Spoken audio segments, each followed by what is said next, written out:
Hi, it's Steve. Today we'd like to show you how to change the lower rack wheel assembly on your dishwasher. Over time the wheels can dry out and crack and need to be replaced, but it's a really easy job. Let me show you how we do it. Now to do this repair, the first thing we need to do is to remove all of the items on the lower rack, remove it from the dishwasher, and we'll find it easier to do this on a suitable work surface.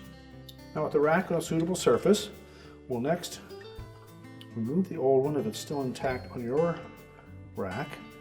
We just need to press in on these little tabs to release them from the lower wire while gently pushing down on the top. Now we'll pop them off, just slide it out.